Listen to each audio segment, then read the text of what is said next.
Low dose iodine treatment hyperthyroidism के बारे में ये वीडियो में हम जानने वाले हैं, तो वीडियो को पूरा ज़रूर से देखना। आज भी हमें इन्फॉर्मेशन जो है वो प्रोवाइड होने वाली है जाइडस के एक्सपर्ट डॉक्टर सनी गांधी के द्वारा। सर, मेरा सबसे पहला क्वेश्चन है, हाइपरथायरॉयडिज्म क्या है?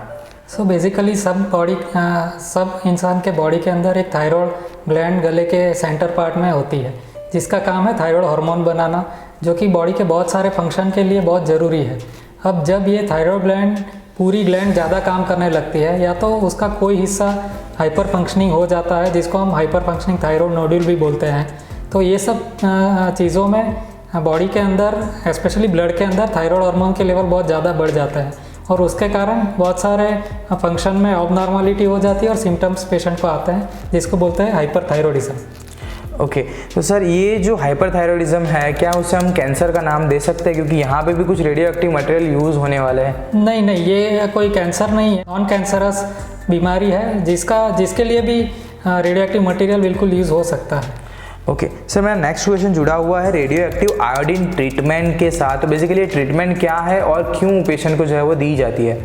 अब बेसिकली थायराइड एक ऐसी ग्लैंड है कि जो आयोडीन को बहुत ही एविडली पकड़ती है। अगर हम रेडियो एक्टिव आयोडीन यूज़ करेंगे तो वो हाइपर फंक्शनिंग थायराइड उसको तुरंत पकड़ लेगी, और वहाँ जाके वो आयोडीन फिक्स हो जाएगा, और धीरे धीरे वो थोड़ा थोड़ा रेडिएशन देता रहेगा, ताकि वो हाइपर फंक्शनिंग थायराइड है वो उसको डिस्ट्रक्ट कर सके, और एक बार डिस्ट्रक्शन के बाद वो हार्मोन लेवल कंट्रोल में आ जाएगा, और नॉर्मल फंक्शन हम अचीव कर पाएंगे।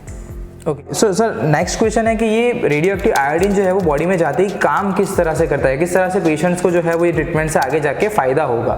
बेसिकली जैसे मैंने बताया कि थायराइड ऐसी ग्लैंड है जो एविडली आयोडीन को ले लेती है, और वो आयोडीन अंदर थायराइड में फिक्स हो जाता है। सिंस ये रेडियो एक्टिव मटीरियल है, वो वहाँ फिक्स होकर थोड़ा थोड़ा रेडिएशन देता रहेगा, और रेडिएशन की वजह से वो थायराइड के सेल्स डिस्ट्रक्ट हो जाते हैं।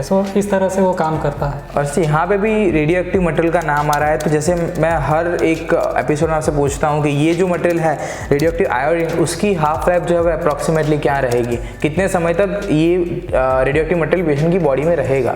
इसकी half life, physical half life 8 days की है। Over the period of time वो धीरे धीरे कम होता जाएगा। इसमें से काफ़ी सारा ऑलमोस्ट 60% 24 आवर में यूरिन में से निकल जाएगा, जो बैकग्राउंड में घूम रहा है, जो थायराइड में फिक्स नहीं हुआ है वो। ओके और ये अगर प्रोसीजर की बात करी जाए तो क्या ये सेफ़ मानी जाती है सर? हाँ, ये बेसिकली ये कोई नई चीज़ नहीं है, ये फर्स्ट टाइम 1941 में यूज़ हुआ था। इतने सालों का इसका हमें एक्सपीरियंस है, और जैसे ही हम रेडिएशन का नाम सुनते हैं, दो ही चीज़ दिमाग में आती है, एक कैंसर और एक इनफर्टिलिटी। तो ओवर इतने पीरियड का हमें एक्सपीरियंस है, लेकिन इतना कोई significant increase risk of cancer पाया नहीं गया है, और फर्टिलिटी का भी कोई इसमें इश्यू होता नहीं है। एक चीज़ ज़रूर है कि ये ट्रीटमेंट देने के बाद जनरली 6 मंथ तक प्रेगनेंसी प्लान नहीं करनी चाहिए, लेकिन इससे इनफर्टिलिटी होता है ऐसा कुछ नहीं है। ओके सो जैसे कीमोथेरेपी में ड्रग दिया जाता है, इसी तरह से इसमें भी ड्रग को बॉडी में इंसर्ट किया जाता है? ये कैप्सूल या तो लिक्विड फॉर्म में होता है, सिंपल ओरली उसको लेना होता है। और काफ़ी बार लोग ये भी डरे हुए होते हैं कि ये रेडिएशन नाम से डर लगता है। ये जो कैंसर के लिए वो रेडियोथेरेपी यूज़ होता है, ये चीज़ नहीं है। उसमें एक्सटर्नल रेडिएशन हर रोज़ लेना होता है, और उसके लिए हर रोज़ आना पड़ता है। इसमें ऐसा कुछ नहीं है। इसमें तो बॉडी के अंदर जाएगा, ये कैप्सूल के मार्फत बॉडी के अंदर निगल जाना है, और फिर उसके बाद घर चले जाना है। It is single time treatment, उसके लिए हर रोज आने की ज़रूरत नहीं होती है। तो इसमें कोई एडमिशन की भी रिक्वायरमेंट नहीं है, मतलब डे केयर में हो सकता है, राइट? बिल्कुल हो सकता है, और ये डे केयर में ही होता है। पेशेंट को दिया जाता है, और आधे से लेकर 1 घंटे तक उसका मॉनिटरिंग करते हैं, फिर पेशेंट आराम से घर चला जाता है। जैसे सर हर एक ट्रीटमेंट की कोई ना कोई साइड इफ़ेक्ट्स होते हैं, तो क्या ये ट्रीटमेंट की कोई short term long term side effect देखने को मिल सकते हैं? ट्रीटमेंट देने के बाद थोड़ा बहुत पेन और स्वेलिंग हो सकता है, लेकिन जनरली होता नहीं है। 99% पेशेंट में ये वो फील नहीं करते हैं, लेकिन अगर फील होता है तो सिंपल पेन किलर से वो ट्रीट हो सकता है। इसके अलावा वॉमिटिंग सेंसेशन हो सकता है, वो भी काफ़ी, हम लोगों ने हार्डली कोई पेशेंट देखा होगा जिसको इसकी वजह से वॉमिटिंग होती हो। और तीसरी चीज़, इसकी वजह से हम बेसिकली थायराइड को पूरा डिस्ट्रक्ट कर रहे हैं, तो हाइपर फंक्शनिंग में से वो पेशेंट हाइपोथायराइड हो जाएगा अल्टीमेटली, और वो साइड इफेक्ट से ज़्यादा वो हमारा ट्रीटमेंट का गोल है। तो पेशेंट को हाइपर में से हाइपो में लेके जाना, ताकि एक बार हाइपो में पेशेंट चला जाए तो अगर उसकी थायराइड हार्मोन की बॉडी के अंदर कमी हो जाती है बाद में, तो बाहर सप्लीमेंट के द्वारा हम ले सकते हैं। जैसे शरीर के अंदर कोई विटामिन कम है तो हम लोग विटामिन की टैबलेट खाते हैं। ऐसे सेम थायराइड हार्मोन की कमी होने के कारण थायराइड हार्मोन बाद में हम सप्लीमेंट कर सकते हैं। सर काफ़ी दर्शकों को नहीं पता होगा कि हाइपर थायराइडिज्म एंड हाइपोथायराइडिज्म में डिफरेंस क्या है, तो अगर आप उस पर कुछ इन्फॉर्मेशन दे पाओगे तो लोगों को ज़्यादा क्लैरिटी मिलेगी कि एग्जैक्टली क्या होता है। सर नाम में ही पता चलता है, हाइपर यानी ज़्यादा काम करना और हाइपो यानी जितना उसका काम करना चाहिए उससे कम काम कर रहा है तो उसको हाइपोथायराइड बोलते हैं। ओके, तो मतलब वो लिमिट से कम चला जाएगा तो फिर उसे उस लेवल पे लाने के लिए फिर मेडिसिन लेनी पड़ती है। Obviously yes.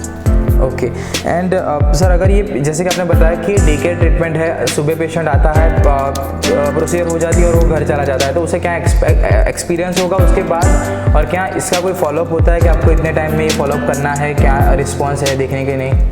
सो जनरली इसका पूरा effect over the period of time हमें पता चलेगा, यानी अराउंड 2 to 3 मंथ के बाद कंप्लीट पिक्चर हमें क्लियर होगा।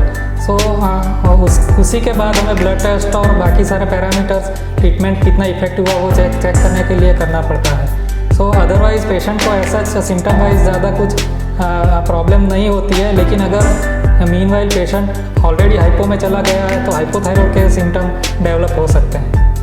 ओके सर, ये वीडियो को एक लास्ट क्वेश्चन से एंड करना चाहूँगा कि अगर ये प्रोसीजर किसी को लेनी है, किसी को ये रेडियोएक्टिव आयोडीन ट्रीटमेंट लेनी है तो क्या कॉस्ट जो है वो बेयर करनी पड़ सकती है मार्केट में? वो जनरली 10,000 से लेके 15,000 तक उसका कॉस्ट होता है। इसमें ऐड करना चाहूँगा, सो बेसिकली हमने क्वेश्चन ये है कि ये कब लेना चाहिए। थायराइड के ट्रीटमेंट ऑप्शन 3 होते हैं। एक तो होता है एंटी थायराइड ड्रग, दूसरा होता है रेडियोएक्टिव आयोडीन और तीसरा होता है सर्जरी। तो बेसिकली जब एंटी थायराइड ड्रग कोई पेशेंट लेता है और उससे ये ठीक नहीं होता है, ये केस में ये ट्रीटमेंट पे हम जा सकते हैं। अगर एंटी थायराइड ड्रग के कारण किसी को अगर साइड इफ़ेक्ट होता है और वो बंद करनी पड़ती है तब ये ट्रीटमेंट पे जा सकता है। और एंटी थायराइड देने के बाद पेशेंट ठीक हो गया लेकिन अगर रिकरेंस हुआ तो ये सब सिनारियो है जहाँ पे ये बहुत ही इफेक्टिव हो सकता है और ये परमानेंट क्योर है।